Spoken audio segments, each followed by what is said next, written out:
Hola, te doy la bienvenida a un nuevo episodio de La Mesa con la nutrióloga experta. Me llamo Leslie Monteagudo y soy maestra en nutrición clínica, especializada en nutrición a base de plantas. Un suelo fértil es fundamental para el bienestar de los humanos, así como de su existencia, por lo que existen prácticas respetuosas como la agricultura regenerativa, cuyo objetivo es beneficiar y revitalizar al mismo para mantenerlo en condiciones adecuadas y así seguir sembrando alimentos para las generaciones del mañana. Así que para hablarnos de este súper tema, nos acompaña Daniel Sánchez y Sánchez, quien tiene 12 años de experiencia vinculando empresas con programas de desarrollo sostenible. Daniel además tiene esa pasión por los temas relacionados con el cuidado del medio ambiente, especialmente aquellos que se relacionan con los bosques.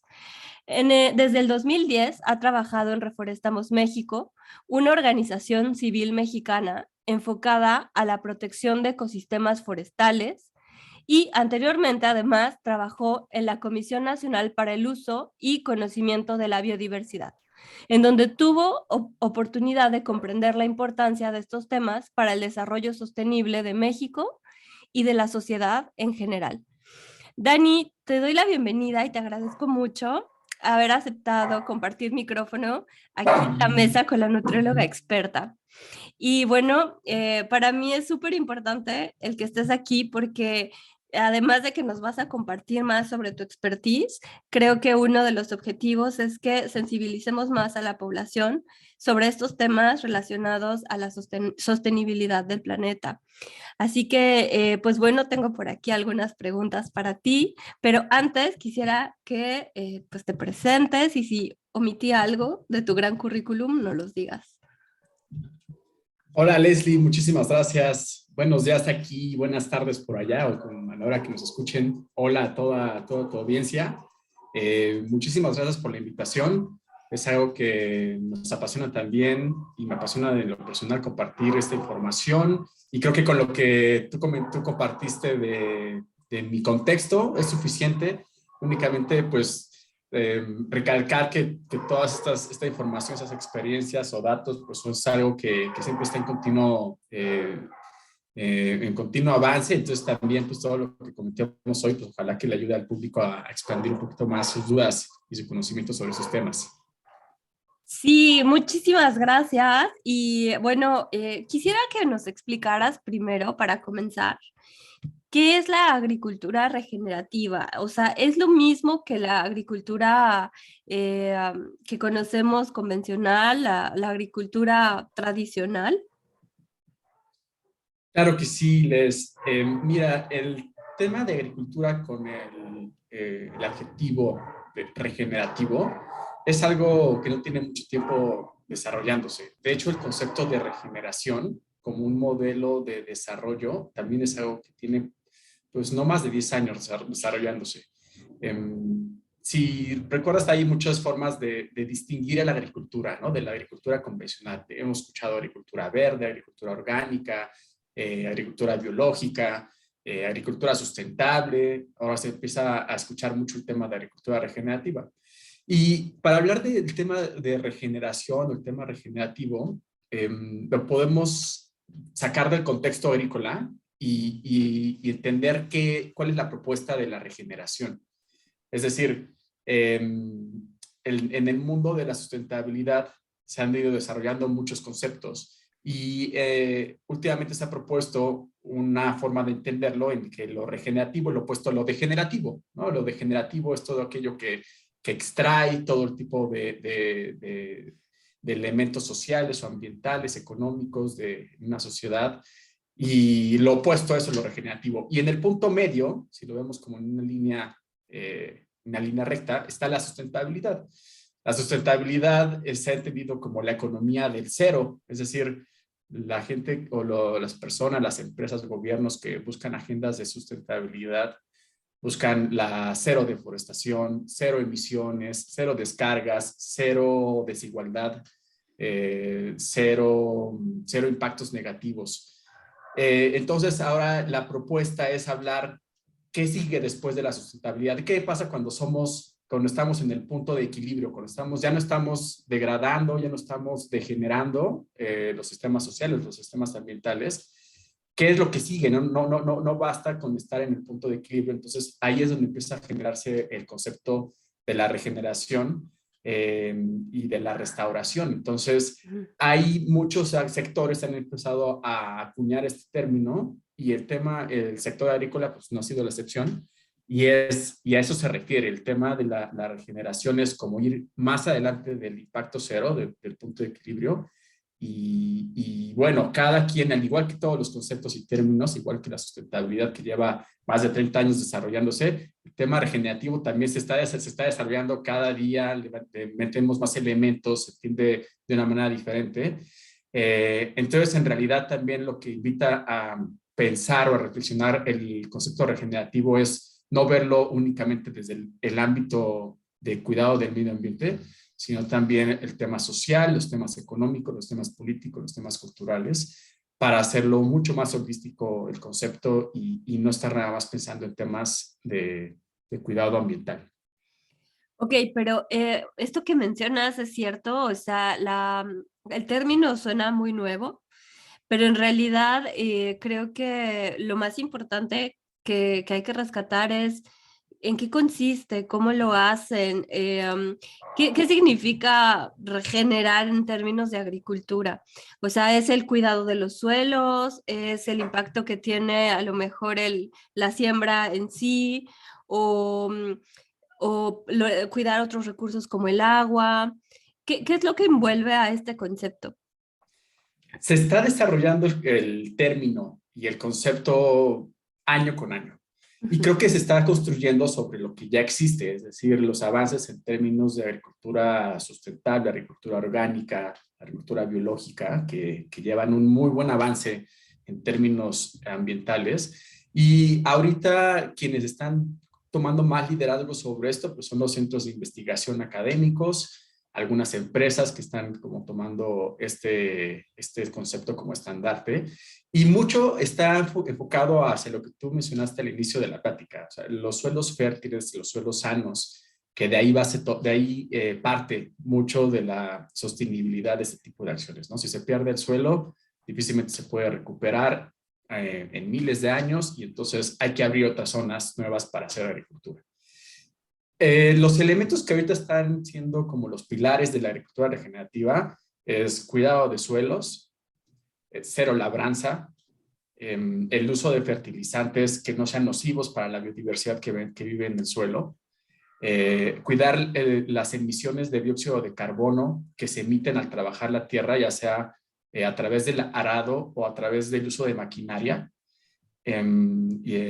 y buscar la máxima captura de carbono en el suelo, ¿no? De manera complementaria también ya hay quien empieza a hablar sobre el separarse o el deslindarse de los monocultivos, es decir, buscar que haya mayor biodiversidad en las plantaciones, por lo menos que haya un cultivo, una rotación de cultivos que puedan estar respondiendo hacia la capacidad del suelo para los nutrientes que debe de haber en su ciclo natural. Y bueno, esos son como los elementos básicos, ¿no? En donde lo mínimo que debería comprender la agricultura regenerativa. De ahí se están desarrollando como cosas más innovadoras, como hablar de, bueno, una agricultura regenerativa debería de ser una agricultura que no genera deforestación, por ejemplo, tomando en cuenta que la agricultura y la ganadería son las principales causas de deforestación a nivel mundial.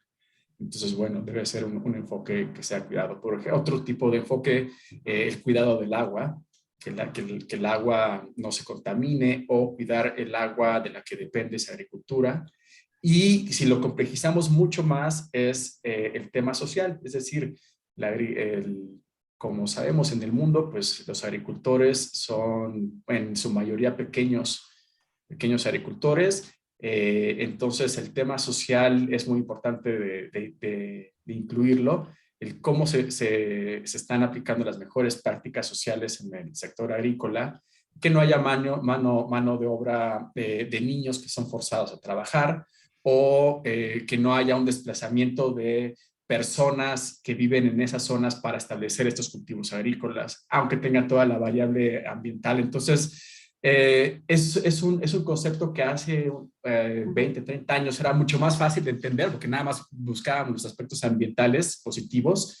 Ahora pues se ha complejizado más hasta temas de género, ¿no? El tema cuál es el rol de la mujer en el tema agrícola, cuál es el rol de los jóvenes, el rol de las personas de la tercera edad, cómo es que estas personas pueden cumplir sus sueños, teniendo mercados que paguen de una manera justa su trabajo y el cuidado que hacen de su tierra. Entonces, pues bueno, sé que tal vez pueda ser como mucho más complejo de entenderlo como lo iniciamos hablando, de suelos sanos y fértiles, pero bueno, todos esos elementos han ido incorporándose a la conversación.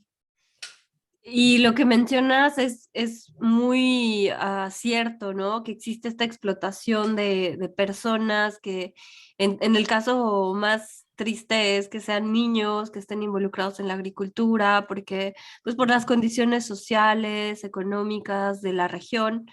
Y qué padre que están considerando todos estos aspectos que no solo tienen que ver precisamente con la tierra y con, no sé, las semillas o lo que van a sembrar, sino que está alrededor de toda esta actividad. Y justamente, bueno, pasando a otros temas, estaba escuchando que existen monocultivos como el aguacate que llegan a dañar muchísimo el suelo y que bueno, eso hace que pues no se pueda volver a utilizar este mismo para volver a plantarlo. ¿Qué otro tipo de cultivos son como estos? ¿Cuáles son las estrategias? Y me voy a salir tantito de las preguntas que ya teníamos, pero es que vino a mi mente bueno, si existe monocultivo como el aguacate, seguramente hay otros que puedan dañar el suelo, que tengan impactos así en la tierra. Eh, ¿Dónde entra la agricultura regenerativa en este aspecto? Es una cuestión de escala, Leslie, yo diría. No, los humanos llevamos haciendo agricultura miles de años. De hecho, pues es uno de los factores que nos impulsó en nuestro desarrollo como civilización o como diferentes civilizaciones. Pero no es lo mismo producir para miles de personas que para millones o millones de personas. En realidad, nuestras dietas, y seguramente eso tú lo puedes saber, ya que estás enfocada en la alimentación a base de plantas, pues tenemos muy pocas plantas en las cuales ejercemos mucha presión como personas para asegurar nuestra alimentación. Es decir, creo que son 4 los granos básicos en los cuales dependemos de nuestras alimentaciones, ¿no? El arroz, el maíz, el trigo, la soya. Y bueno, eso hacerlo a nivel global y tener estandarizadas las alimentaciones a nivel global de esa manera, pues le pone una presión a los ecosistemas en donde se producen esos alimentos para responder a esas demandas del mercado y el mercado responde a las necesidades de la sociedad. Entonces, no es una cuestión de un cultivo específico, ¿no? Aunque por lo menos hablando en cuestión de bosques, por ejemplo, sí se tienen identificados cultivos que a nivel global generan gran presión, es decir, que generan mucha inquietud entre los agricultores para cambiar sus bosques hacia cultivos agrícolas. Por ejemplo, el aceite de palma, que es utilizado en muchas industrias, no solamente de alimentos, también de industrias farmacéuticas o industrias de belleza y de salud. También la soya no tanto para el consumo humano, sino también para el consumo del ganado. El aceite de palma, la soya, bueno, en temas de alimentos, pues los biocombustibles, ¿no? O sea, biocombustibles que no tiene que ver, o sea, es un alimento, pero se usa para hacer un combustible sustentable o verde. Entonces, si lo vemos de esa manera, cualquier tipo de cultivo que se ha producido a una escala grande, decimos a una escala industrial, para responder a una industria, pues podría generar un impacto negativo. Es decir, puede ser en contextos particulares, puede ser el café, puede ser el maíz, puede ser el aguacate, como lo mencionas. Y entonces, mantener un estándar de calidad a un nivel grande, pues es todo un difícil, es muy complicado, es costoso, Y más cuando esta producción está dividida en muchísimos pequeños productores, ¿no? Como en el caso de México y otras partes en el mundo, en que pues, la gente que produce este tipo de alimentos pues tiene propiedades entre 1 y 10 hectáreas. Entonces, pues bueno, está muy pulverizado la propiedad. Entonces, no es una cuestión de un solo producto, aunque sí hay ejemplos, pero aún así, pues eso aplicable a cualquier tipo de cultivo. Y la forma en la que incide la agricultura regenerativa es pues abrir esas conversaciones para saber cómo se está produciendo tal o cual cultivo. Los que se tienen mucha presión sobre estos que te comenté, porque ahí ya están puestas las miradas internacionales para las grandes empresas que compran esos cultivos para la elaboración de sus productos. Sin embargo, pudiera ser cualquiera, en temas como de lo que hemos escuchado de mejores prácticas para el uso de fertilizantes o de plaguicidas, por ejemplo. No es una cuestión de la fórmula, sino más bien una cuestión cultural del agricultor o de la agricultora que piensan que poniéndole más van a tener un rendimiento mucho mayor de su cultivo o que van a tener un mejor control de sus plagas.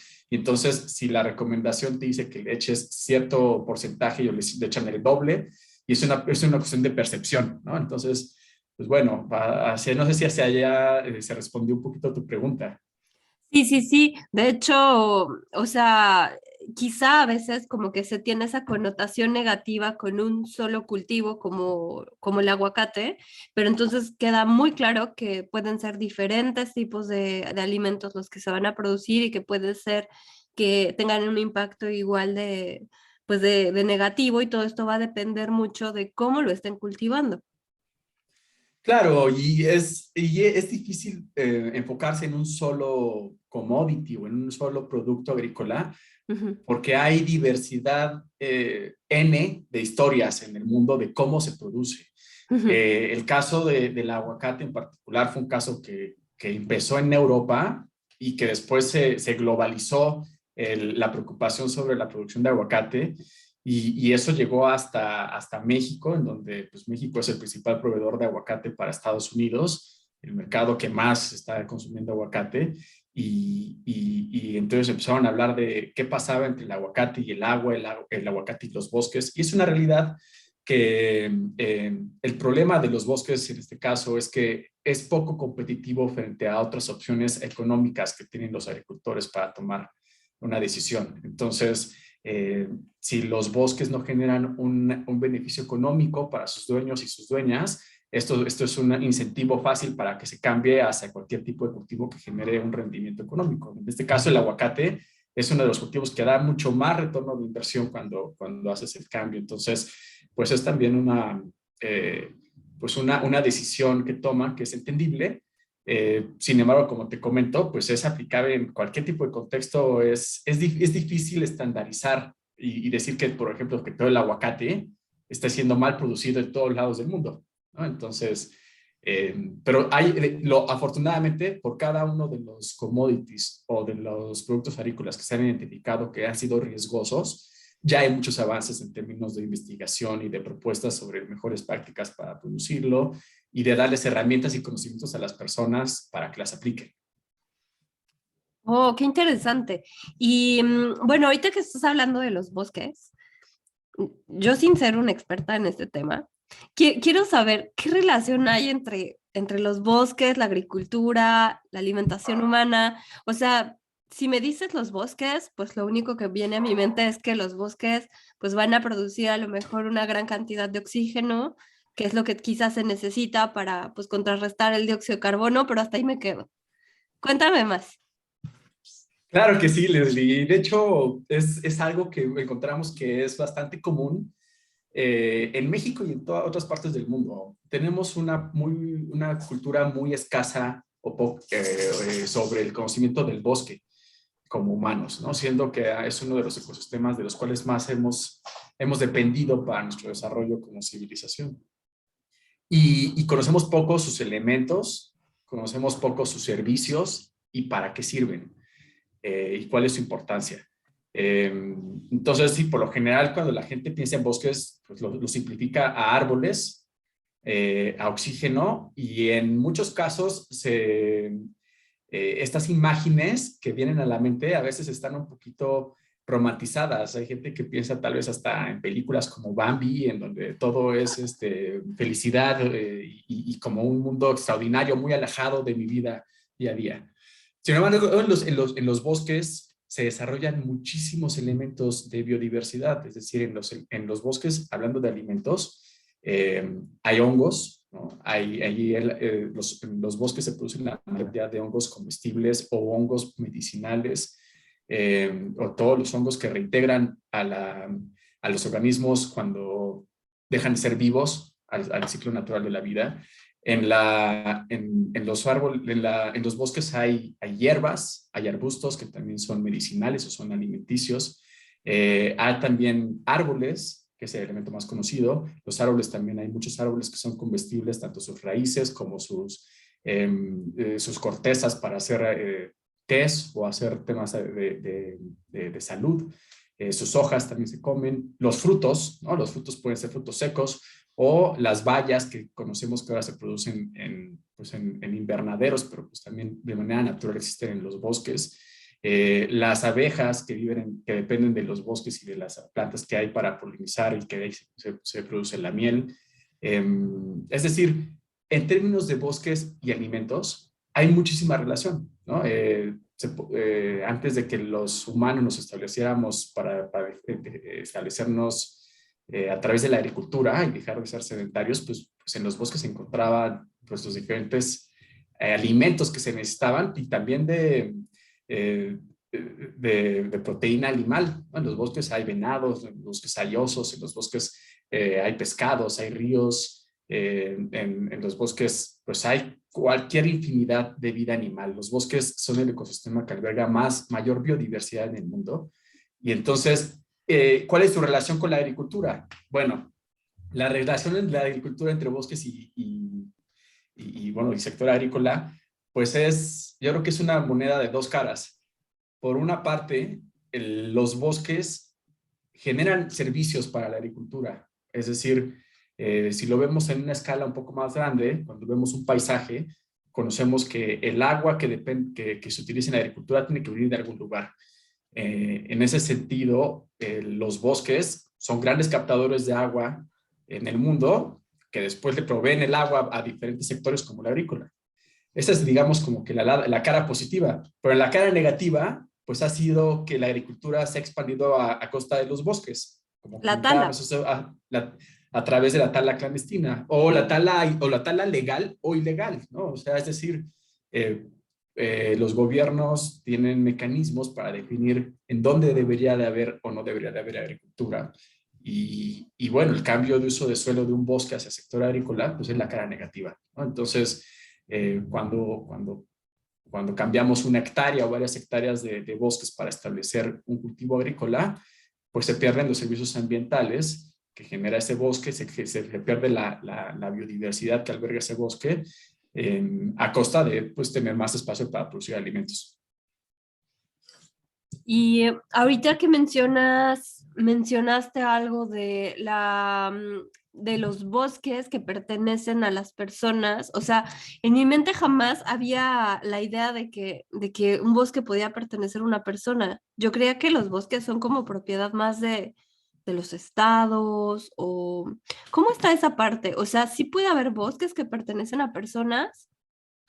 Por supuesto, Leslie, y también es una de las cosas que desconocemos mucho de los bosques. Por lo general, en cada país es diferente la historia. Sí. Como bien lo supones tú, hay países en donde la mayoría de los bosques son propiedad privada o propiedad del gobierno. Incluso Eh, son Incluso a reservas veces son protegidas. reservas. Eso es lo sí, eso es la forma más simplificada de entender un bosque, como que es el gobierno es el dueño y el gobierno lo cuida. Eh, pero en ese punto México es una excepción a la regla del mundo. En México, después de la Revolución Mexicana, todas las tierras fueron distribuidas a la gente que participó en la lucha de la revolución y se creó una nueva figura que es social, que son ejidos y comunidades. Y en nuestro país, en México, acerca del 60-70% de los bosques son propiedad de ejidos y comunidades, es decir, son propiedad comunitaria que para hacer una visión de su desarrollo, toda la gente tiene que estar de acuerdo a través de sus asambleas. Es decir, eh, eso complejiza, pero también es algo que agrega valor a los bosques de México, que sea propiedad de mucha gente, de toda una comunidad, de todo un ejido, y que no nada más sean propiedad de agentes privados o del gobierno. Entonces, pues bueno, esa es la relación. La verdad es que la gente también cuando pensamos que los bosques nada más son árboles y es oxígeno, dejamos de lado al elemento humano, ¿no? O sea, no pensamos hay gente que vive en los bosques. En México nada más viven alrededor de 11 millones de personas viven en los bosques. Y tampoco, entonces, no hacemos la conexión con que en los bosques hay gente viviendo y hay gente generando productos de los bosques que le dan rentabilidad a estos bosques y generando servicios también como el ecoturismo, como ahora que está muy de moda el tema de las bicicletas de montaña. Entonces, tampoco vinculamos a los bosques con los mercados. Entonces decimos, bueno, los bosques es algo muy apartado de mi vida diaria, es algo apartado de mi alimentación, apartado de mi toma de decisiones, y entonces nada más está ahí disponible cuando quiere ir a una reserva, a visitarlo y a hacer un día de campo, tal vez. Ok, y bueno, entonces ahora que mencionas esto de después de la revolución, quiero pensar que esta idea de Zapata de la tierra es de quien la trabaja o algo así era la frase. Entonces quiere decir que quienes viven ahí son propietarios de esas hectáreas. Exactamente, la gente que vive ahí son los propietarios de esos bosques. Ujú, Es un elemento muy interesante ujú, porque cada persona que es miembro de esas comunidades, de estos ejidos o comunidades, ejidos está más pensado como a gente rural campesina y una comunidad está más pensada para comunidades indígenas ujú. en México. Entonces, bueno, estas personas en su individual tienen parcelas que se les dan a las familias o por persona, y cada una de esas personas tiene entre 1 y 5 hectáreas que van y trabajan de manera con un propósito agrícola, ¿no? Siembran maíz, siembran calabazas, siembran frijoles, siembran otro tipo de productos agrícolas, pero a su vez ellos como personas son dueñas del bosque.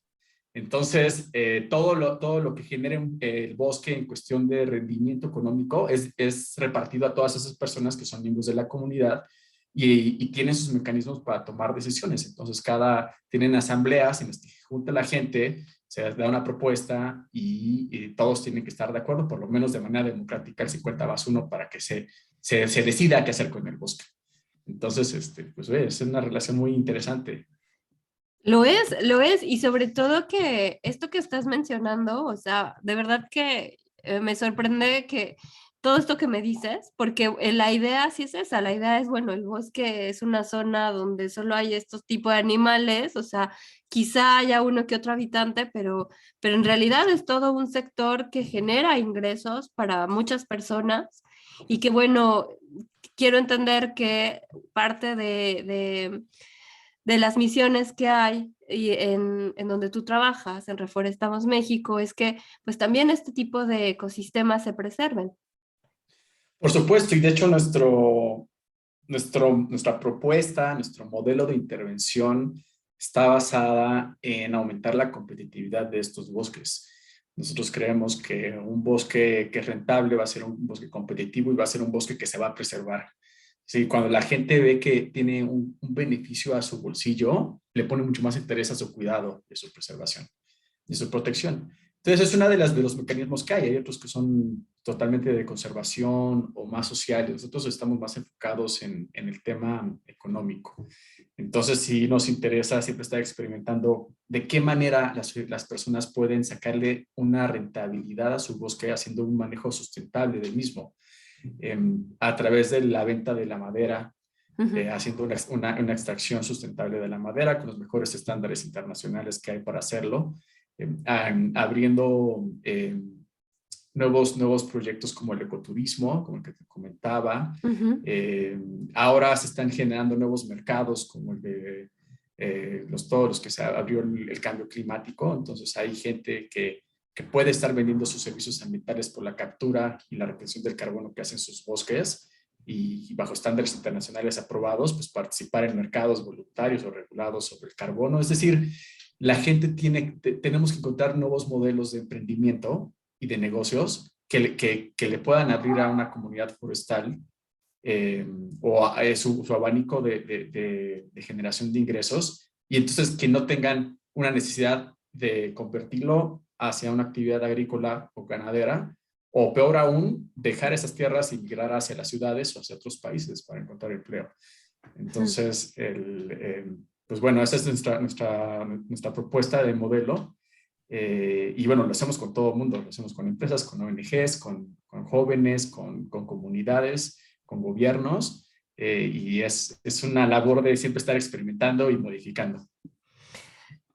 Y sobre todo sensibilizar, ¿no?, a estas comunidades para que puedan darle el mejor uso, como lo mencionas.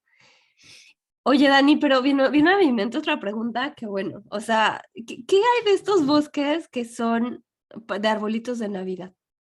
O sea, es bueno, es clandestino, es mejor tener un arbolito de plástico. Digo, no tiene nada que ver con la alimentación, pero siempre me he preguntado eso. O sea, ¿es mejor el de plástico? ¿Es mejor el que me venden? Y de pronto ya no va a servir, igual va a servir para composta. O sea, Sí, ¿cuál no, es el y ya mejor? estamos, sí, ya estamos creo que como 6 meses después de la conversación, porque esa es una de las preguntas que año con año escuchamos y nos llegan de muchas personas o empresas sobre cuál es la mejor postura sobre los árboles de Navidad y Ujú. los bosques de árboles de Navidad. En nuestro caso, las experiencias que hemos conocido, em, vemos que los árboles de Navidad son establecidos en tierras que ya han sido deforestadas. Es decir, que antes a lo mejor tenían una vocación agrícola o ganadera, pero que por algún motivo han perdido su capacidad para producir alimentos. Entonces, lo mejor es establecer una plantación forestal comercial, como los árboles de Navidad. En sentido ambiental, nosotros entendemos que es mucho mejor tener árboles de Navidad que un cultivo agrícola, porque tienes árboles ahí creciendo durante 5, 6, 7 años, almacenando carbono, haciendo una infiltración del agua hacia el suelo. Pero bueno, por otra parte, pues son monocultivos y en algunos casos son especies que no son de la región o son especies exóticas. Sin embargo, pues es mejor tenerlo esos bosques con arbolitos de Navidad que van a ser vendidos y que tal vez están dañando mucho menos el suelo, como lo podría hacer la agricultura o la ganadería. En la Ciudad de México es interesante, un dato que hemos escuchado es que es la ciudad en la que hay mayor consumo de árboles de Navidad en el mundo. Entonces, las comunidades que viven alrededor de la Ciudad de México han encontrado en el establecimiento de plantaciones de árboles de Navidad como un modelo rentable que les da dinero, ¿no?, durante el año. Y de hecho, es una forma en la que está evolucionando de manera muy interesante porque ya invitan a la gente que vaya a cortar el árbol a su bosque. Entonces la gente tiene la oportunidad de visitar el bosque, a lo mejor ahí pueden expandir su conocimiento sobre de quién es dueño de este bosque, qué más elementos hay en el bosque, y también el poder tener ese tipo de preguntas como las que tú tienes. ¿Es mejor cortar un árbol o tener un árbol de plástico? Y ahí es una elección propia. La verdad, nunca hemos visto un análisis científico que haga una comparación de una u otra opción. Nosotros lo que siempre promovemos es que hay que desmitificar el hecho de cortar un árbol. Un árbol siempre cumple con un propósito, como todos los elementos de la vida, que cumplimos con algún propósito, y hay árboles que su propósito es ser ese, es ser un árbol para hacer una decoración en una época del año, una época navideña. Es una oportunidad para traer un elemento del bosque a la casa. En términos de salud, en Japón está muy avanzado como el tener el aroma de un pino en tu casa genera otro tipo de reacciones químicas en tu cuerpo. Entonces, es decir, es una forma de vincularte personalmente con los bosques a través de un elemento tan simple como es un pino. Claro que al cortarlo, después hay que ver todo la manera, que se haga de una manera responsable. Es decir, que no se haya cortado un bosque para establecer una plantación de árboles de Navidad, que la gente que los vende pues está teniendo las mejores prácticas internacionales que hay, y sí hay, aquí en la Ciudad de México cercanos hay plantaciones de árboles certificadas, y finalmente, pues sí, los árboles tienen un ciclo de vida. Aquí en la Ciudad de México, cuando los tiramos, el gobierno de la Ciudad de México los recolecta todo, los tritura, y después todo eh, ese residuo que sale de su trituración es con lo que cubren los parques, con lo que cubren los camellones que hay en la ciudad para proteger el suelo y evitar su erosión y evitar su pérdida. Entonces sí cada ejemplo es importante, pero sí siempre nos encontramos con esa percepción de que cortar árboles es malo y es algo que no deberíamos estar fomentando, y nosotros vamos en contra de ese mensaje. Ay, qué bueno que me lo dices, porque yo de verdad cada que tengo un árbol de Navidad de estos, o sea, me preguntaba, ¿y si es mejor usar el que siempre tenemos de plástico? Pero escuchaba un podcast de ciencia donde decían que los de plástico podían tener sustancias nocivas de lo que se producen, entonces que puedes estarlas inhalando sin saberlo y que es mejor tener uno natural. Y qué bonito que dices que sí existe esta parte donde no solo se queda ahí el pino, sino también están dándole ese proceso sostenible a los residuos de los pinos que se usaron como arbolitos en puntos de recolección. Creo que esa es la clave, ¿no? Que la gente sepa dónde están estos puntos de recolección y que los lleven ahí. Exactamente. Y de esa manera, pues el carbono que está almacenado en su biomasa se queda ahí pues, por N tiempo, ¿no? Lo que sería algo no recomendable sería quemarlos, por ejemplo. Ok, ok. Bueno, pues tomen nota, ¿eh? No, no se pongan a quemar sus árboles de Navidad después de que ya no les sirven. ¿Y cuáles son, bueno, ya llegando como a esta parte final, me encantaría que nos compartas, Dani, cuáles son esos principios de la agricultura regenerativa que nos podemos llevar a nuestras casas?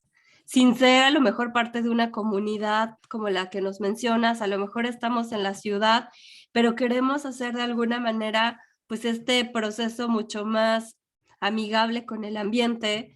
¿Qué principios podríamos llevarnos? A lo mejor uno, dos o tres que nos puedas recomendar.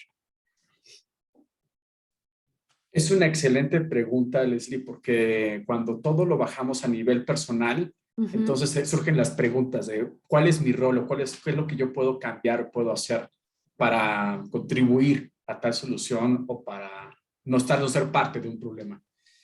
Y hablando de agricultura regenerativa como consumidoras y consumidores, ¿qué es lo que nos toca hacer? Mira, creo hay muchos movimientos a nivel internacional partiendo desde la fuente, ¿no? ¿De dónde viene mi alimento? Es decir, eh, preferir los alimentos cultivados localmente dentro de tu ciudad o cercano a tu ciudad, y darle salida a esos productos antes de comprar un alimento que tal vez tuvo que ser refrigerado y haber sido traído desde el otro lado del mundo para que tú puedas cumplir con tu necesidad de querer comer un alimento específico en tal día o tal hora. Entonces eso sería yo creo que el primero, el buscar la fuente, dónde viene, que sea lo más cercano a donde tú estás. Con eso evitamos que haya emisiones de carbono por el movimiento, promovemos las economías locales de la gente que vive de eso y que está generando productos. Entonces, el segundo sería buscar una diversidad en la alimentación. Eh, eh, Seguramente en tu podcast, que está enfocado a la nutrición en base de plantas, has promovido el tema de no consumir carne o disminuir el consumo de carne. En temas de agricultura, pues también hay que darle una diversidad al uso de plantas con las que comemos, ¿no? No podemos seguir comiendo arroz, espagueti o trigo y maíz toda la vida. O sea, hay más de 300 plantas que se pueden comer en el mundo, y entonces buscar ese tipo de alternativas y de darle salida en los mercados tú como consumidora o como consumidor, comprarlos, pues entonces le estás mandando un mensaje al productor de que hay que producir más de eso. Entonces hay que quitarle un poquito de espacio al arroz, al maíz, a lo que se está haciendo para meter ese tipo de cultivos que la gente también ya está. Entonces meterle un poquito de imaginación hasta para la cocina, integrando nuevos elementos, que sea más diversa tu elección. Eh, y en tercer lugar, pensando en el uso sustentable de nuestros alimentos, en evitar el que estos alimentos se vayan a la basura sin ser usados, o que se pudran, que es algo que muy frecuentemente nos pasa a todas, a todos en nuestras casas, que no le medimos bien a nuestras compras. Entonces de repente llega el fin de semana y tenemos ahí mucha comida que se está pudriendo y pues hay que tirarla a la basura. Hay también muchos movimientos y más allá, pues en donde tú vives, en Francia, en Europa, en Estados Unidos, aquí en México también, que ha de hacer una recolección de comida para ser utilizada para otros fines. De hecho, ya están movimientos ciudadanos que hacen intercambios de alimentos, que hacen recolección de alimentos que pueden ser utilizados por otras personas. Y es una cuestión nada más de programarte tú y de, bueno, primero comprar lo que sea necesario, y si compraste más de lo que es necesario, pues no tirarlo a la basura y buscarle algún otro fin. Entonces creo que esos podrían ser algunas recomendaciones básicas para tomar acción como personas que pudieran ayudar mucho el tema de la agricultura regenerativa, como consumidoras y consumidores. Buenísimos tips, buenísimos tips. Ahorita que estás mencionando estos dos últimos, acá hay hay dos aplicaciones. Una se llama GIF, que ahí puedes no solo colocar objetos que ya no utilizas y regalarlos a otras personas, sino también comida. Entonces, dices, tengo a lo mejor no es así como tal, no sé, puede ser fruta, compraste fruta y es muchísima para ti y en vez de que la tires, mejor la obsequias. Y hay gente que va hasta tu casa, o sea, la reserva, va hasta tu casa y entonces se lleva ese alimento. Y también hay otras que son de otras empresas como Too Good To Go, que también es una startup que se encarga justamente de conectar a personas con restaurantes para que estas personas puedan ir por todo lo que les queda a estos restaurantes y que son de muy buena calidad estos productos, pero en lugar de que vayan a la basura, van a un consumidor local, a una persona, y te lo venden, pero por un precio pues muy diferente, a mitad de precio. Esos son también excelentes ideas para poder ejecutar como personas, pero creo que lo estábamos pensando más en el tema de alimentos crudos, es decir, Ajá. lo que nos encontramos en los mercados, supermercados. ¿Por qué pasa con todos esos alimentos que están procesados y Uh-huh. también los encontramos como opciones para nuestra alimentación en el día a día y que vienen empaquetados? Creo que ahí la sugerencia sería eh, poner un poquito más de atención a las etiquetas, a A lo leer que al reverso compras. de lo que compramos. Es más, si quieren involucrarse más a fondo, pueden visitar las páginas web de estas empresas, y las empresas se han puesto muchísimo empeño en los últimos años en comunicar más qué están haciendo bien en relación a la agricultura. La industria de alimentos y bebidas es de las más activas en temas de sostenibilidad y de las que están hablando ya de agricultura regenerativa y tienen historias que contar. Entonces también tú puedes tener una certeza de el cereal que estás comprando, o el alimento tal o cual que estás comprando, pues cuáles son las políticas de la empresa para producirlo, si es que están haciendo una integración de los conceptos que te interesan a ti como persona, como consumidora, verse representados y es informarse. Es tal vez a lo mejor un poquito de flojera, estar revisando etiquetas y estar involucrándose, pero bueno, para una persona que quisiera profundizar en este tema es algo que también podría hacer. Sí, qué bueno que lo mencionas. Leer etiquetas, comprar también lo que crees que vas a consumir y no tener compras solo por comprar en el súper o porque se te antojó. O sea, planear tu alimentación es muy importante. Y bueno, Dani, antes de despedirnos, tengo tres preguntas sorpresa que le hago a todos mis invitados, así que ¿estás listo? Seguro ya te las Listísimo. sabes, ya te las No me sabes. las... Por eso escuchaste el episodio de Analu. Bueno, a ver, la primera pregunta es, ¿cuál es tu libro favorito o cuál es el libro que recientemente estás leyendo y ha generado un impacto en tu vida? Uy. Mira, pues sí, son buenas preguntas. El último libro que me tardé bastante es un libro que se llama Antifrágil. Es un autor libanés, y se llama Antifrágil. El subtítulo es Las cosas que se benefician del desorden. Es un libro un poquito denso, pero realmente me hizo cuestionarme de muchas cosas en las que damos por hecho, de cómo vivimos como sociedad, de cómo pensamos de manera muy lineal y cómo nos invita a reflexionar sobre otras formas de organizarnos y de tomar decisiones. Entonces ese sería uno, el último que leí. Y uno de mis libros favoritos es otro que se llama De animales a dioses, de un autor israelita, que cuenta de manera breve la historia de la humanidad, cómo nos hemos ido desarrollando como sociedades y como civilizaciones, y que de hecho hace mucho énfasis al tema de la agricultura y el tema de la alimentación para todo tu público que le interesa esos temas. Bueno, esos son dos libros que recomiendo mucho. Uno es mucho más light de leer, de animales a dioses, y el otro es un poquito más denso, pero ambos son muy buenos. Grandes recomendaciones. De hecho, las voy a poner en la descripción del episodio por si quieren ahí buscarlos. Con todo y los autores, ahí me los voy a investigar. Y segunda pregunta, ¿cuál es tu serie favorita o película favorita?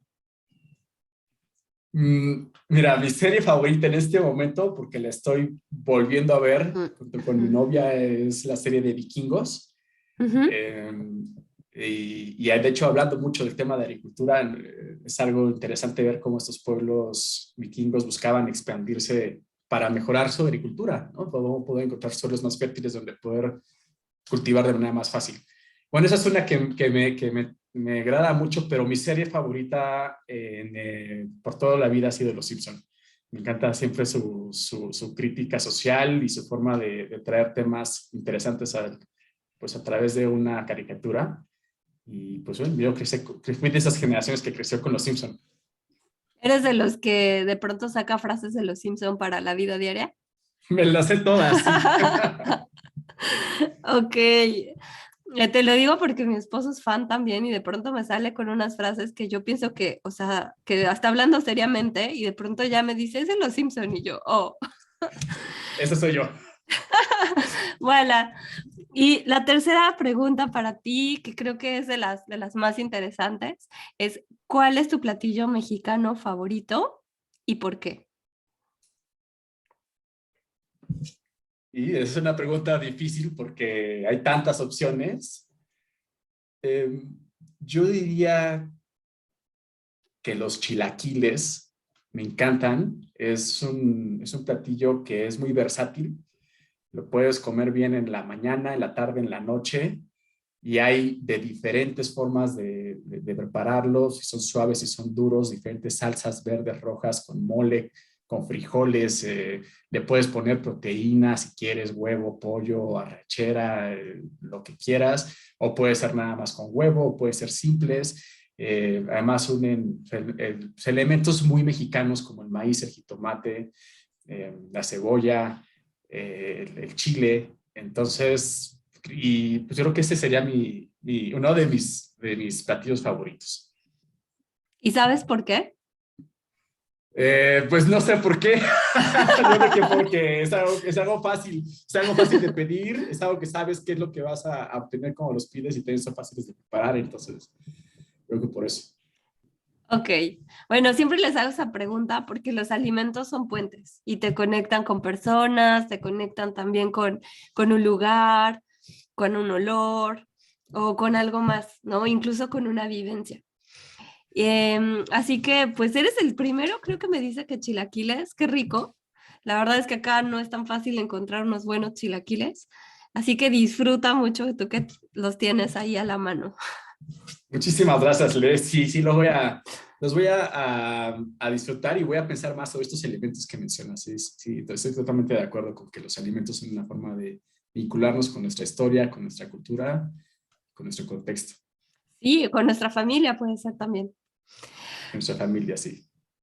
Pues Dani, de verdad te agradezco mucho esta plática tan amena, tan enriquecedora, con tanta información a retener, sobre todo a aplicarla a nuestra vida. Y pues bueno, no sé si quieras agregar algo más antes de despedirnos. Nada más agradecerte nuevamente, Leslie. Fue un gusto también para mí el compartir esta información contigo, que haya parecido amena. Tal vez estos temas a veces no son tan fáciles de desarrollar, pero agradecemos muchísimo el que nos hayas invitado como alguien de tus invitados en tu programa. Y pues bueno, estar ahí siempre recordando que en Reforestamos México tienen un aliado, amigos y amigas, para las cosas que ustedes quieran saber más sobre bosques. Tenemos una página web, reforestamosmexico.org. Nos pueden seguir en redes sociales, en Facebook, en Twitter, en Instagram, en LinkedIn. También me pueden a mí seguir por esas redes sociales como Danosis o Daniel Sánchez. Y pues bueno, pues a la orden para lo que se necesite. Gracias, muchas gracias, Dani. Y pues bueno, les agradezco mucho que hayan llegado a esta parte del episodio. No olviden recomendarlo con alguien más, compartirlo, dejar su reseña en iTunes o en Spotify. Y pues eso es todo. Muchas gracias y nos vemos hasta la próxima.